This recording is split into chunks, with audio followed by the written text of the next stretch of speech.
semuanya, balik lagi di channel Partner Produktif.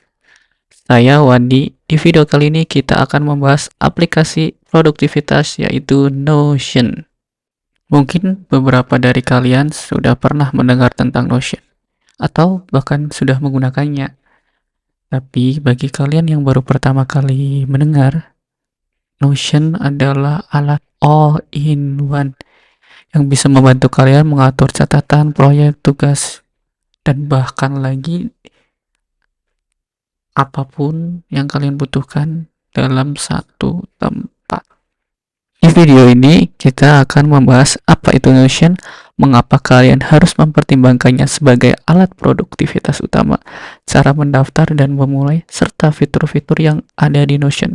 Semua akan dijelaskan pada video ini. Oleh karena itu, kalian harus tonton sampai habis karena ada informasi yang bermanfaat bagi kalian semua.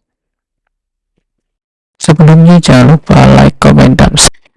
Yang pertama, apa itu Notion? Notion adalah sebuah aplikasi all-in-one di mana kita bisa mencatat, mengelola tugas, membuat database, bahkan berkolaborasi dengan rekan tim yang lain. Itu bisa. Aplikasi ini sangat fleksibel, disesuaikan dengan berbagai kebutuhan, mulai dari catatan pribadi hingga manajemen proyek. Banyak yang bertanya, kenapa sih harus memakai Notion? Apa bedanya dengan aplikasi produktivitas lain seperti Evernote atau Trello? Perbedaannya adalah kamu bisa mengatur berbagai jenis konten nih, seperti teks, gambar, tabel, atau video, atau yang lainnya. Jadi kita bisa memakai Notion untuk beberapa aplikasi sekaligus.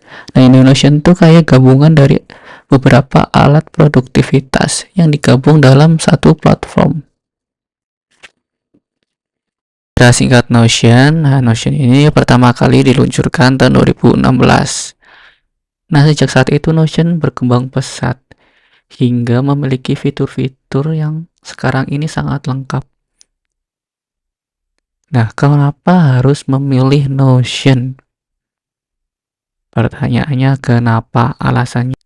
Jawabannya adalah karena Notion merupakan alat produktivitas all-in workspace, di mana kita bisa membuat catatan, database, tugas, dan banyak lagi hanya dalam satu aplikasi. Semuanya terhubung dengan aplikasi ini. Alasan lain adalah Notion dapat di-custom sesuai dengan keinginan kita. Nah, ini seperti tampilan yang ada di layar Notion, kita edit sesuai dengan apa yang kita mau. Jadi apa yang kita butuhkan dapat diaplikasikan ke dalam Notion ini. Jadi sangat-sangat mempermudah kita dalam melakukan apapun. Yang ketiga adalah Notion bisa untuk kolaborasi.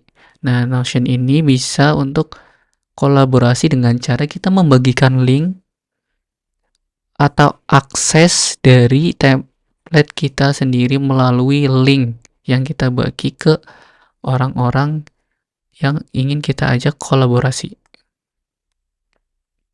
Kita juga lihat perbandingan dengan alat produktivitas lain. Nah, Notion ini mempunyai 3 fitur yang tadi kita sebutkan: all-in-one, customizable, dan kolaboratif.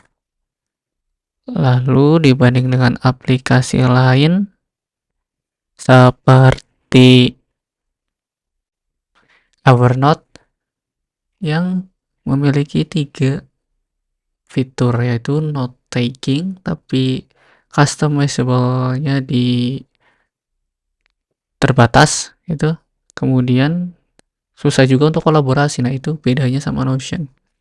Kalau buat beda dengan aplikasi lain kayak Trello, nah ini sama. Dia bisa untuk manajemen tugas, tetapi tulisannya ya dibatasin. Kemudian susah juga untuk customization. Jadi susah sesuai dengan kebutuhan kita, itu susah. Makanya kita pilih Notion, yang mana 3 fitur andalan ini tuh sangat-sangat berguna bagi kita. Lalu bagaimana cara mendaftar dan memulai menggunakan Notion? Langkah pertama adalah memulai dengan mendaftar akun. Kita buka situs notion.so, lalu klik tombol Get Notion Free, kemudian kita sign up. Nah, di sini kita menggunakan email untuk mendaftar. Saya menggunakan email Google. Nah, kita tulis emailnya.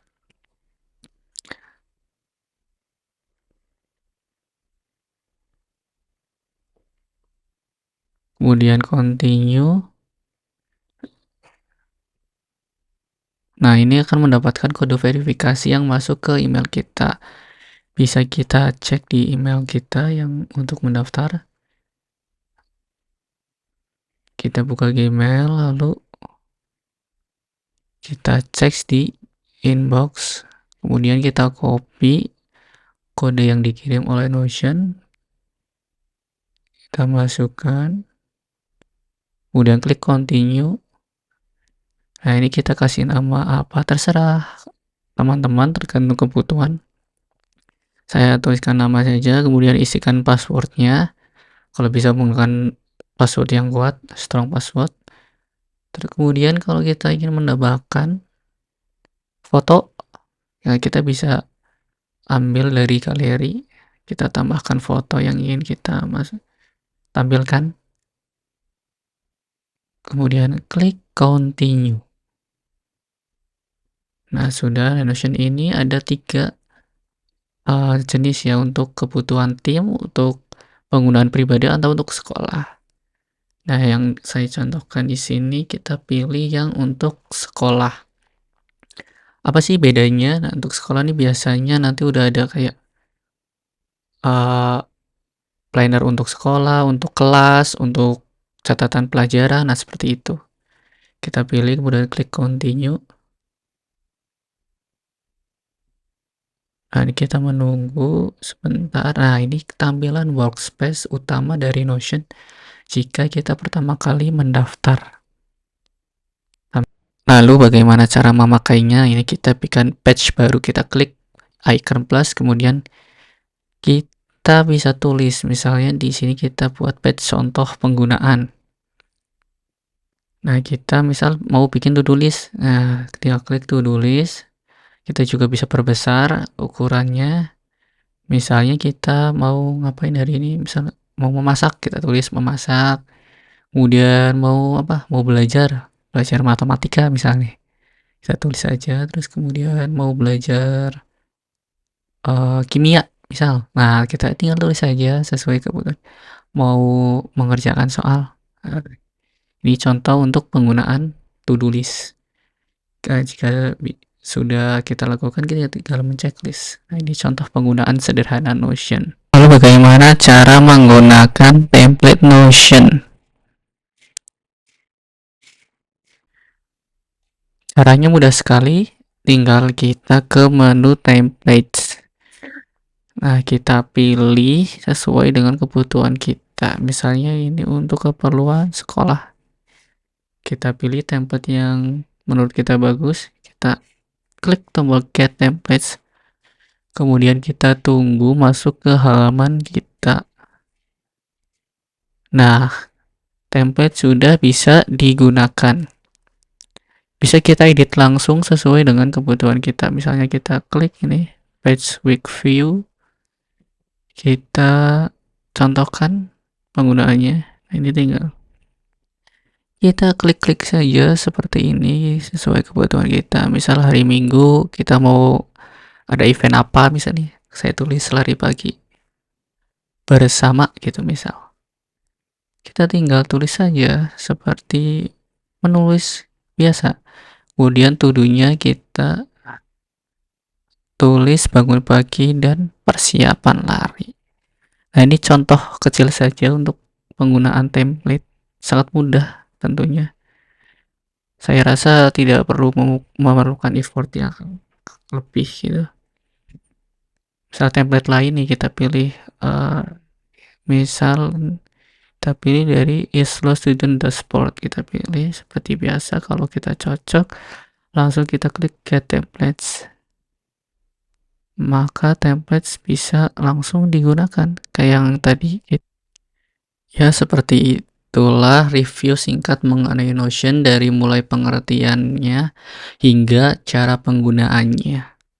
Nah, alat Notion ini sangat berguna bagi produktivitas kita. Saran saya, habis ini kalian langsung download.